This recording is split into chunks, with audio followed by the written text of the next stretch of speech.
Welcome to U.S. Represented. This presentation is going to focus on the 4 sentence patterns. And initially what we'll do is take a look at the subject-verb relationship and then examine the difference between passive and active construction, and then study the 4 patterns: simple, compound, complex, and compound complex, and finish up with a brief review. The first thing I would suggest is that finding the subject of any given sentence is probably the most important thing a writer should be able to do in order to maintain control over his or her writing. We know the 8 major parts of speech as being noun, verb, adjective, adverb, conjunction, preposition, article, and pronoun. But a subject is always either a noun or a pronoun, or it could be both. And the easiest way to remember where the subject is in a sentence is to understand that it is always either doing or being something. So the 2 examples I have down here are, as in doing, Bill walks every day. In this particular case, Bill is the subject. He's doing something. In the next example, Bill is energetic. Bill is something. And oftentimes when you're talking about the subject being something, it's tied to what is called a be verb, as in the letter be, as in is, are, was, were, am, be, being, and so forth. As simple as this might sound right now, you would be amazed at how difficult it is for a number of people to find the subject in the sentence. And honestly, this is the very beginning of sentence comprehension and control. I've listed 3 examples of subjects in the form of nouns, pronouns, or both. The baboon didn't like the cage. You notice how baboon has a feeling about something, subject, verb. The function of pronouns, as in this case being the word he, is that pronouns operate as noun substitutes to reduce, more than anything else, repetitive words and phrasing. So pronouns are nice to have around. In this particular case, we just have he lives in a fantasy world. And then in terms of the possibility of a subject being a combination of a noun and a pronoun, we have Jenny and I play guitar. Jenny and I is the subject. And they're all performing actions. They're doing things. This leads us into a very important conversation, and that is, what is the difference between passive and active construction? Keep in mind that as a good writer, you want to avoid passive construction as much as possible. I mean, it's okay to use passive construction occasionally. Most experienced writers will tell you, but you want to keep passive construction to a minimum and focus on the active voice. The active voice is nothing more than making sure that the subject starts a sentence and the subject performs the action on the verb. The subject does something to the verb. On the other hand, in the passive voice, whoever or whatever is performing the action isn't placed at the start of that sentence. It looks as if what's actually performing the action is receiving the action, which is really psychotic. It's absolutely bizarre, quite frankly. And that's what we have here in the example below. In passive construction, the food was eaten by the dog, as if the food is the center of attention. And it's not. The dog is what should be performing the action. But in this construction, the dog is at the end of the sentence, which doesn't make any sense. And notice how convoluted and confusing that structure is. And this means that we go into the process of repairing slovenly or poor writing, and all you need to do is take that word dog and have it perform the action on the verb by putting it at the beginning of the sentence. The dog ate the food. What happens when you move sentences into the active voice is that you accelerate the velocity of the text. You compact it, you speed it up, and some people counterintuitively think that this actually means you're not generating enough text. The truth of the matter is, when you get into the active voice and accelerate the velocity of your text, you can add ideas and double the content, basically, of what you're writing. Now we're ready to talk a little bit about the 4-sentence patterns, the most basic of which is the simple sentence. So let's go there. A simple sentence is just a group of words with a one-to-one relationship between the subject and verb. That means there's one subject and there's one verb in a simple sentence. That's all. And the idea stands alone as a complete thought, which is important, as we're going to find out when we get to the complex sentence. In some cases, a subject and verb can exist in a clause, a group of words, but it doesn't stand on its own as a complete thought. In a simple sentence, it does. And so the most basic example you can think of is I am. That's 3 letters, 2 words, the shortest grammatically correct sentence in the English language, along with I do, I suppose. And you have a pronoun and a conjugation of the verb be, which is the most commonly used verb in the English language. Is, are, was, were, am, be. And so that works. It's a grammatically correct simple sentence. The next one is still a simple sentence, though, because even though you have additional words, am hungry today, you still only have one subject and one verb, I am. And what am hungry today becomes is called a predicate, which is just a verbal phrase. It's a verbal word grouping that holds together to give you a slightly more sophisticated or very sophisticated thought construction. I am hungry today. Simple sentences. If we look a little further down on the page, we also see that a simple sentence is also called a main clause. This is not to add redundant terminology, but to actually create more efficacy in moving language around, because you can now suddenly equate a simple sentence to a main clause and say, oh, when I take 2 main clauses and put them together, I have a compound sentence. And that, by definition, ladies and gentlemen, is a compound sentence. It's when you take 2 main clauses, aka simple sentences, and you put them together to create a bigger sentence. Now, whenever we study any one aspect of the writing process, everything holistically comes together, and we start discussing other elements of writing as well. And here we enter into the conversation on comma usage. My gut instinct is that most people I know are comma challenged, and I think that's probably because there are 17 different ways in the English language to properly use a comma. So the best thing to do with commas is to just learn them as you go. And this is one of the 17 ways to use a comma. It's with a compound sentence. And whenever you combine 2 main clauses to create a bigger sentence, what you need to do is add a comma and a coordinating conjunction. The coordinating conjunctions can be remembered simply as the acronym FANBOYS: for, and, nor, but, or, yet, so. And the example down here is a grammatically correct illustration of a compound sentence. I am hungry today, comma, so I will eat. I am subject verb, I will subject verb, comma, coordinating conjunction. Here we have another correct compound sentence, but I've below included 2 run-on sentences to demonstrate what can go wrong with this situation. In the correct example, we see, I thought he would lose, comma, but he won anyway. However, the first incorrect example is what's called a comma splice. I thought he would lose, comma, he won anyway. I think this is the most common sentence level error in the English language. At least empirically, this is what I see more than anything else. People do it all the time. And this doesn't make you a good or a bad person, or any of us, if we include comma splices in our writings, but it's a dead giveaway that we don't have control over what we're doing.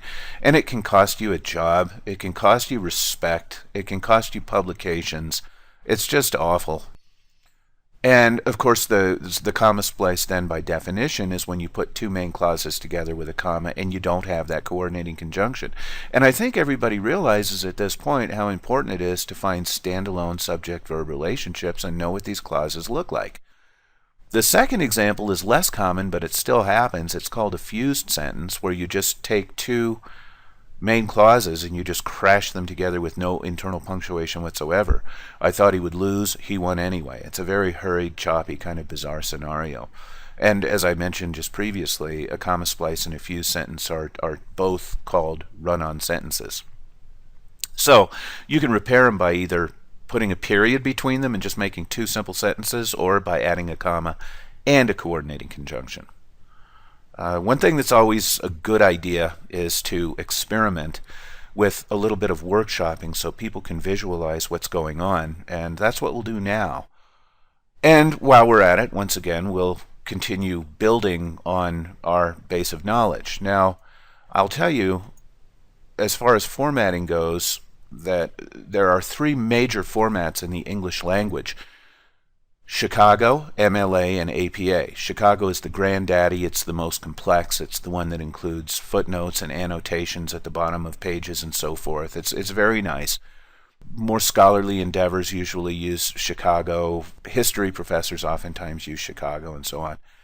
MLA is an acronym for Modern Language Association. It's a good format. It's probably the most user-friendly of the three.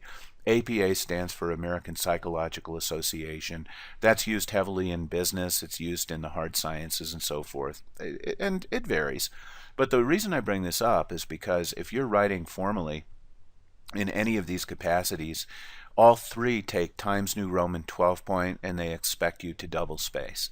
And Microsoft 2010 is formatted oddly. For whatever reasons, when you get Word 2010, you're going to get Calibri 11 point up here, which nobody on the planet uses for any sensible reason. So you have to fix that, and you can go Times New Roman 12 point, and automatically you're safe there, because everybody in all three major formats accepts Times New Roman 12 point. Another thing you want to make sure you do if you're using one of the three major formats is to get your spacing correct.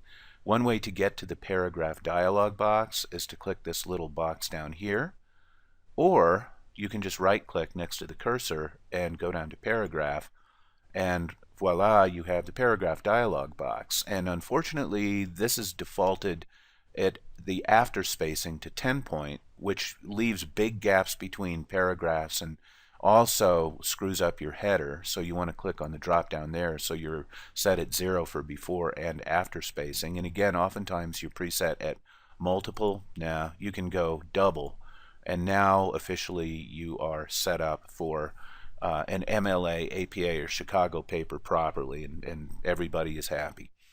So let's take a look at how we can play around with the compound sentence.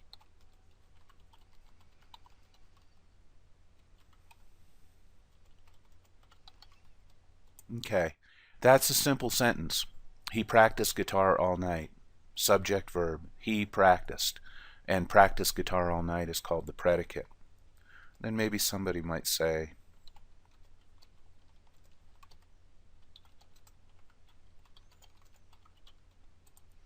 he still couldn't master the song. That's fine. Subject, verb, he still couldn't, right? So you have two main clauses, two simple sentences. But this is where we get into the idea of flow. What if you're reading this text and you think to yourself, this is too choppy. I want to change the rhythm and the structure of my writing. So I think I'm going to turn this into a compound sentence. You know, some people might do this, and that's very common as well.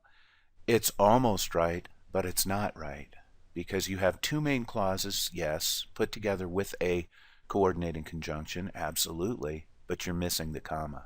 And one of the 17 ways to properly use a comma in the English language is to put one right after the word night. And then suddenly you have a grammatically correct sentence. Most people who don't understand what we've been talking about now will do that. They'll just put them together, and that's a comma splice. There we go. Let me go all the way through the examples of compound sentences with fanboys so this becomes reflexive in your mind, because saturation learning often works. He was popular, for he won the game. She understood the question, and she responded quickly. He did not care, nor did he do anything about it. The group used a map, but they still got lost. One should understand, or he will make mistakes. He ate, yet he was still hungry. He was hungry, so he ate waffles. One of the other things to consider with these very basic monosyllabic conjunctions is that each one of them establishes relationships between the two clauses. For example, in the penultimate sentence, he ate, yet he was still hungry, you're establishing a difference, an almost adversarial relationship between the first clause and the next. The final example is cause-effect. He was hungry, so he ate waffles. This underscores the significance of how important word choice is. You always want to select your language very carefully. Literally, you could throw the meaning of an entire chapter of one of your papers off by misusing one single word. And it could be something as simple as a coordinating conjunction. So we've examined the simple and the compound sentence. Now we have to take a look at the idea of the complex sentence. And indeed, a complex sentence is two clauses like a compound sentence. But the difference here is that one of those clauses is a subordinate clause. Now remember that a clause is always a group of words that has a subject-verb relationship. If you have a group of words that does not have a subject-verb relationship, then you have what is called a phrase. That's what a phrase is by definition. A subordinate clause, therefore, is different than a main clause because it starts with what's called a subordinating conjunction. Remember earlier we were talking about the coordinating conjunctions being fanboys. Well, let's take a look at all the different subordinating conjunctions we can deal with. After, although, because, whenever, when, whereas, wherever, while, rather than, since. These are all examples of subordinating conjunctions. And what ends up happening is that when you start a sentence with a subordinating conjunction, you have an incomplete thought automatically. And that means that you have to add another clause, aka a main clause, to that subordinate conjunction in order to create a complete thought. So the example we have here is, although the global economy facilitates third world wealth, comma, some poor countries do not benefit from this expansion. This, ladies and gentlemen, is the second example of one of the 17 ways to properly use a comma. Remember, the compound sentence has two main clauses with a comma and a coordinating conjunction. Well, a complex sentence is a subordinate clause with a comma plus a main clause. That's the structure that we're dealing with. In this particular instance, on this slide, we've broken it down into the two clauses to underscore the fact that if you only include a subordinate clause by itself, it is a fragment. Remember, we've talked about the comma splice and the fused sentence as being sentence level errors. Well, here's another sentence level error. Although the field was long, if that's all you say, yeah, you have a subject-verb relationship with field was, but because you start that sentence with a subordinating conjunction, although, that is an incomplete thought, and it's called a fragment. That, by definition, is what a fragment is. And therefore, you have to add the main clause after a comma. Before we go into the compound complex sentence, I suppose we should practice.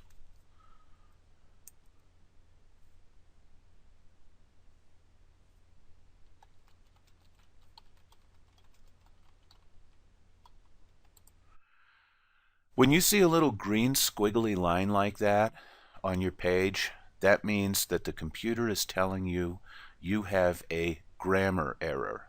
Keep in mind that sometimes this is true and sometimes it's not true. It just depends on whether or not the preset programming has captured your writing correctly. Occasionally you might have a really, really long sentence that's grammatically correct, and the system is going to tell you through that little green squiggly line that you have a fragment or something like that. Not necessarily the case. But whenever you do see a green squiggly line or a red squiggly line, which means a spelling error, it at least should draw your attention to the possibility that you might need to rephrase something. That is correct, though. This green squiggly line is a fragment, right? About this sentence. It's a fragment, so the green squiggly is correct. So all you have to do for that subordinate clause, and that is a clause because everything changed is a subject-verb relationship, right? When everything changed,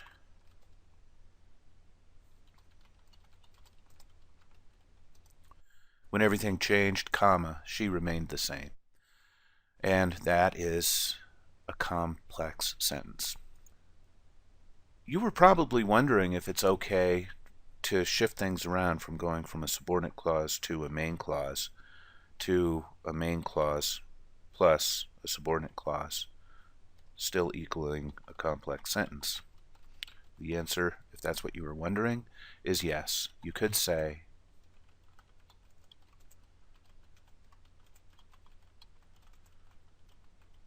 boom. You just changed the clauses around, and everything is still okay. That's still a grammatically correct sentence. But keep in mind that if you start a complex sentence with a main clause followed by a subordinate clause, you don't put a comma between the two of them. I don't know why. Maybe it has something to do with suspiration. Finally, you have the compound complex sentence. And as you might infer, it's 3 clauses, and it's always, at the very least, 1 subordinate clause and 2 main clauses, right? Because the sky is blue, comma, it makes me cry, comma, and John Lennon was the bomb. You have a subordinate clause and a main clause, a comma and a coordinating conjunction there, and another main clause to complete the thought. Another thought concerning the 4 sentence patterns. You will hear the concept of flow in any art form, whether it's music. It's the same way in sports. And we apply this word to writing too. Somebody might say, oh, your text flows. And oftentimes it might, but people don't understand exactly why. And any number of reasons contributes to why a text might flow. It could be word choice, something called alliteration, where the language is rather musical and so forth. I would suggest here too, though, that one of the best ways to make your text flow is to vary sentence patterns. If you are constantly writing in simple sentences, it's very staccato, very jackhammer-like, and that's not a good thing.